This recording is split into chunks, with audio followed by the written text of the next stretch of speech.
Everybody, it's Mosh and Mikey, co-host of the Rock and Roll Roundtable, and the host here of Mosh Bagosh. Haven't been on for a while, but with this channel, with what I do on my show, Mosh Bagosh, I like to do things that are different than what we do. Uh, Me and Skeet do on Rock and Roll Roundtable, and I love to rank stuff. Just pure selfishness, I guess. I like to rank things. I like to grade them. And we do a lot of that on the show. We do different things. But on Mosh Bagosh, I'm going to do it a little more often when I do these. But I just love having tops of everything. But I thought with this episode, it'd be a tribute, if you would say that, to the great late Ozzy Osbourne and go over the top fives of some of Ozzy's material, his solo work, his work in Black Sabbath, and then the collaborations he's also done with people through the years. And I picked out five top songs of each one of those for the Ozzy era. And we'll go with Black Sabbath. We'll go chronologically. So we'll start back with Black Sabbath.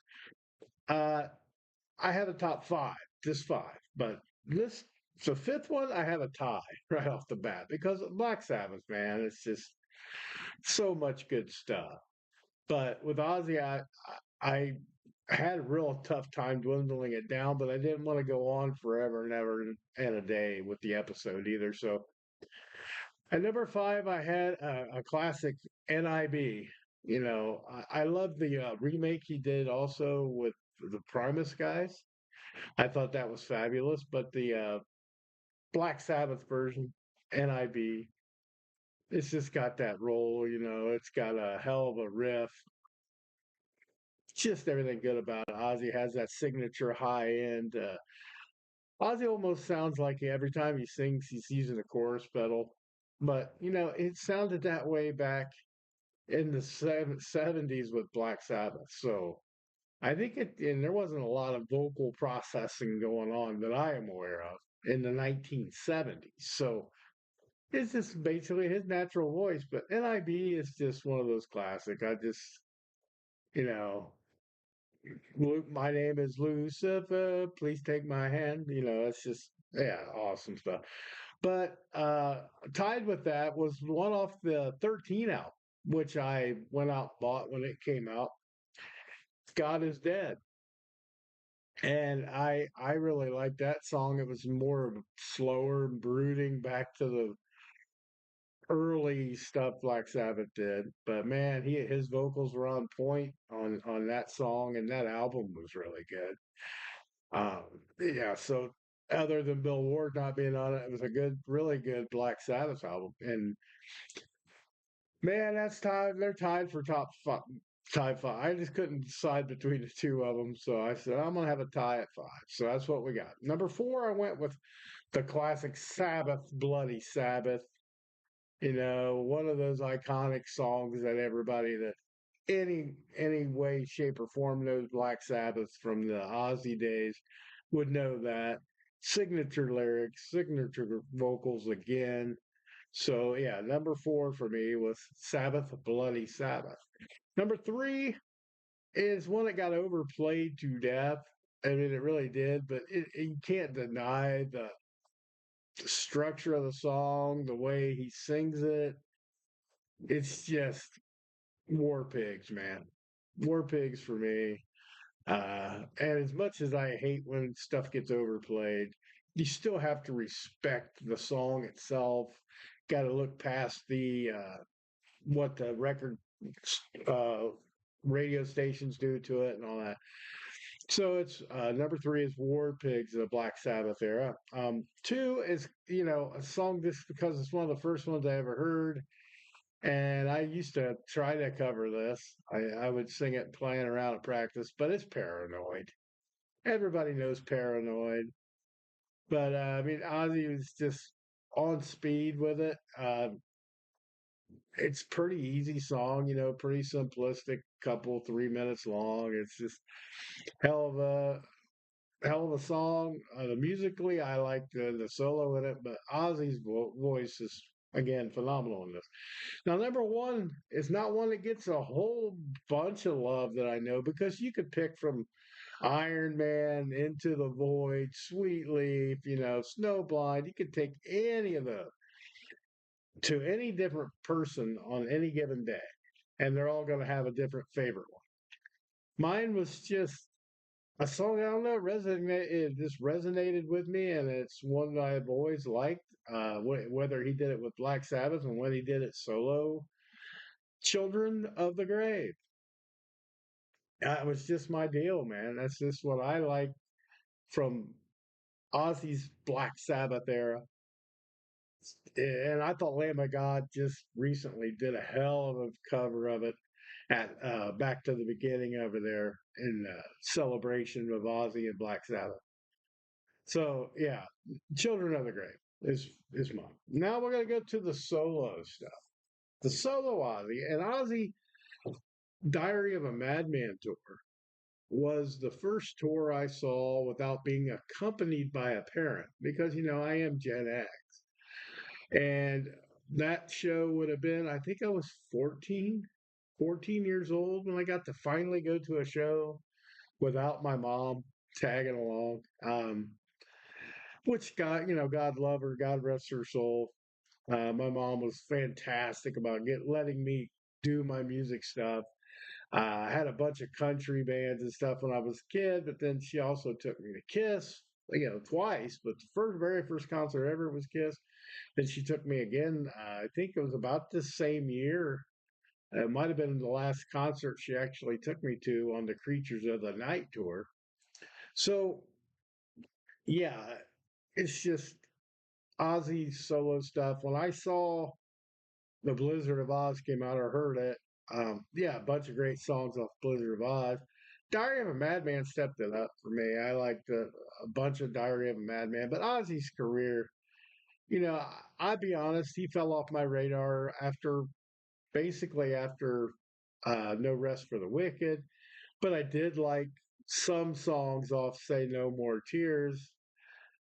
Just a cover album he did, I just recently discovered it. So it's like I'm gonna have to check that out. I haven't done it yet. A bunch of covers Ozzy does. But as far as solo stuff, we're gonna start with one of those songs of the later albums. And it's a strange one, but I went through and listened to a bunch of Ozzy stuff just to refresh my brain about certain songs. And it's a surprising number five in my own mind, even. It's Perry Mason. I don't know what it was about that song, but you know, who can we get on the case? We need Perry. It was like a sing along, but the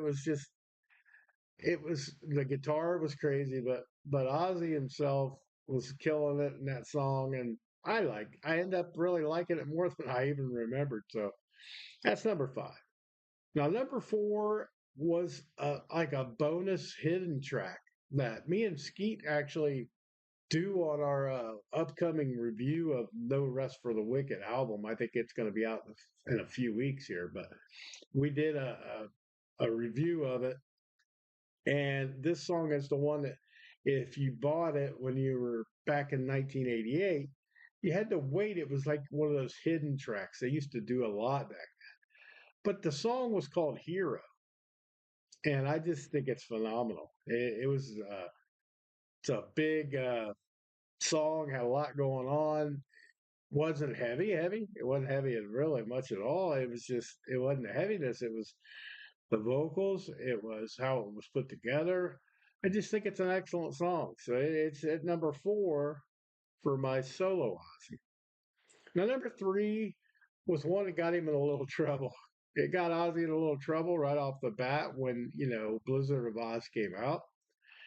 Wine is fine, but whiskey's quick. That's just a solid line. Suicide is slow with liquor. So yeah, suicide solution. And had a lot of the church moms coming after him, saying he's glorifying suicide and encouraging suicide and all that.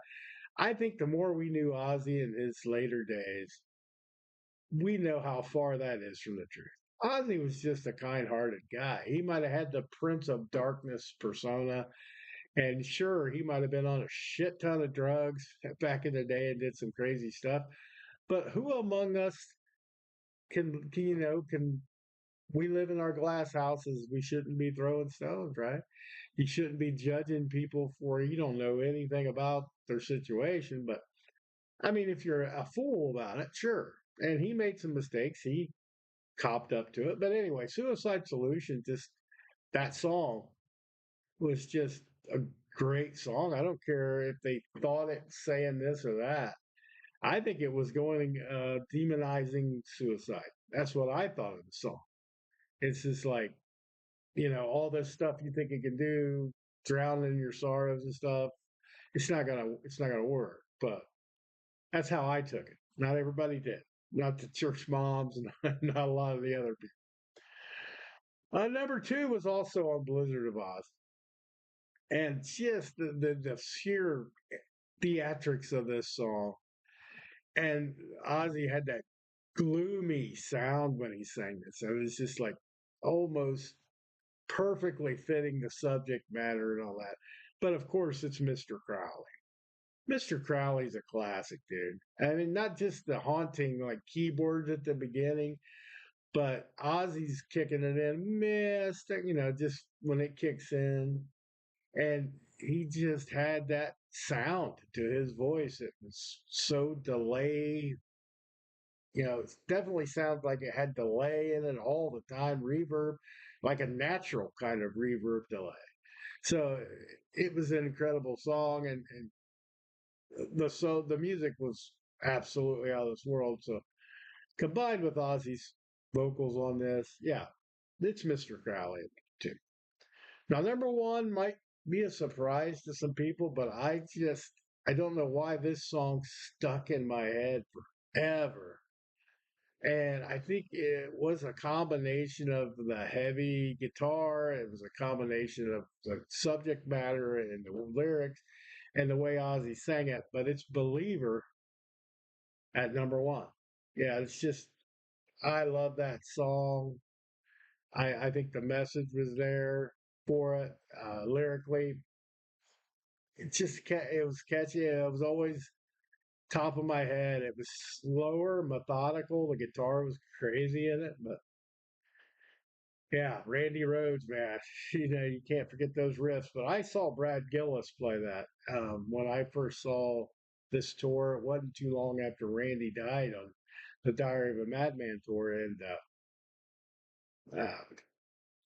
Gillis, man, he's so underrated as guitar player. But we're not talking about Brad Gillis and Night Ranger today. We are talking about Ozzy. So I want to go to some of I call them not really collabs. I just say duets, like where he sang with other people, maybe just a little bit, but there's so many. I mean, there's a couple honorable mentions I could go to, like Shock the Monkey, Cold Chambers Shock the Monkey, cover of Peter Gabriel's song. And I mean, that was fun. Therapy from Infectious Grooves was another one. You just hear, that's all. I think that might have been the only words he said, therapy, but he had that Ozzy kick to it and Infectious Grooves. Those are a couple of my honorable mentions. And he had an album where he had a bunch of collabs with people like Jeff Beck and as far as musicians and stuff. But I'm just going by what I know, pretty much what I've heard in my own time of being an Aussie fan. So, but number five is the one that might be the most shocking to people that know me and to myself. Really, it was. But it's take what you want, and I'm becoming a Posty guy. I think Post Malone could do it all, man. After that Nirvana show he did, and then he did it again with Novoselic and Smear at like a benefit or something here recently, maybe the fire thing out in LA. But and then he goes and does country, and then he can do pop. But then he sings with a legend like Ozzy Osbourne. I think Travis Scott was on that too, but I know it was Post Malone for the most part. But I kind of like that song. Now, the number four on this is one I just posted not too long ago on our Moshman Media Facebook page.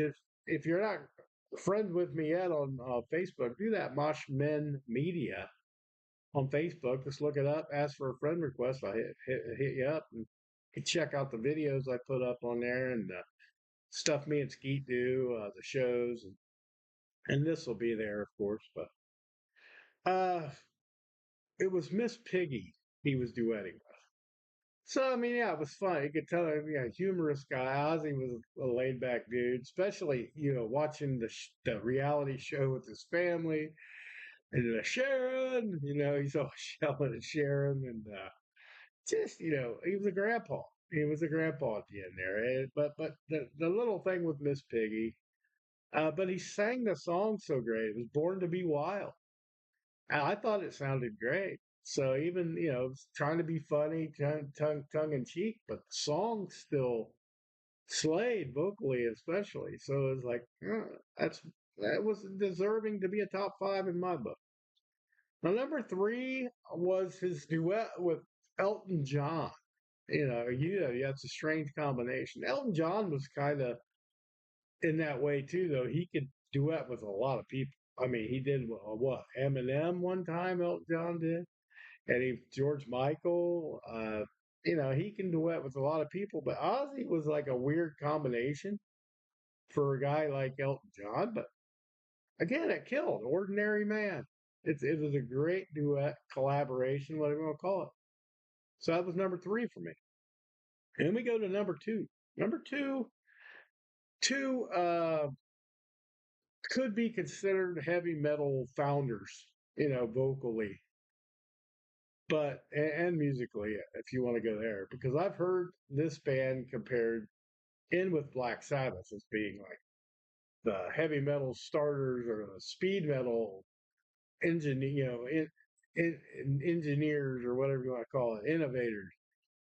And this was a song Ozzy did with Motorhead. I ain't no nice guy. I mean, the motor, you can't go wrong, man. Motorhead and Ozzy, come on. Lemmy and Ozzy are up there just having a good old time right now. They're having a great time up in the pearly gates. So, but that song was killer, man. It's like almost for Ozzy fans, especially, it has to be up there because Motorhead is just Motorhead. But number one, we gotta admit to it, whether we don't want to be sappy or we say, oh, that song's not heavy enough, it's not this and that.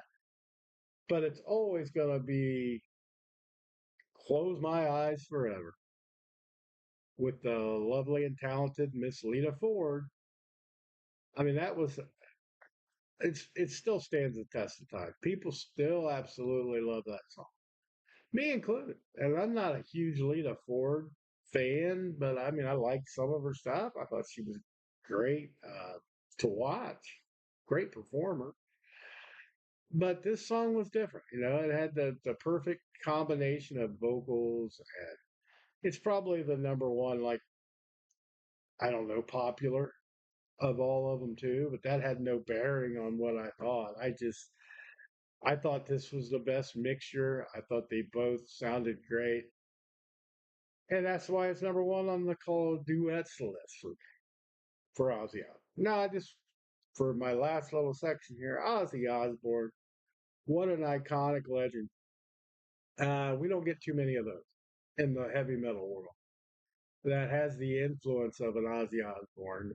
Recently, we just did a show about twice famous rock stars. Me and Skeeter did on Rock and Roll Roundtable. And Ozzy and Black Sabbath top of the list because Ozzy, went to the Hall of Fame twice for two different bands. And his level of success with Black Sabbath was extremely high. His solo career success was extremely high.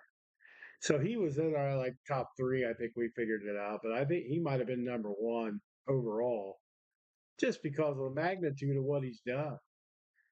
I'll never be ever, even as a music listener, but as a once performer of music, the heavier music, I can't express my gratitude enough to a guy like Ozzy Osbourne that kind of paved the way for scroats like me, to be able to even get away with playing heavy music. He kind of kick started the heavy doom and gloom, and then when his solo stuff came out, it was just on point musically. He has the most one of the most distinctive vocals you're ever going to hear in your lifetime. You almost knew instantaneously that it was Ozzy Osbourne.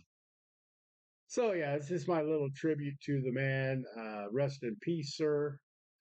Thank you for 55 years of musical gifts you gave to us. So that's all I got before I go rambling on too much about the Prince of Darkness. But Godspeed, Ozzy. God bless you. Thank you for watching another episode of Mosh Gosh. We'll see you next time. Peace out.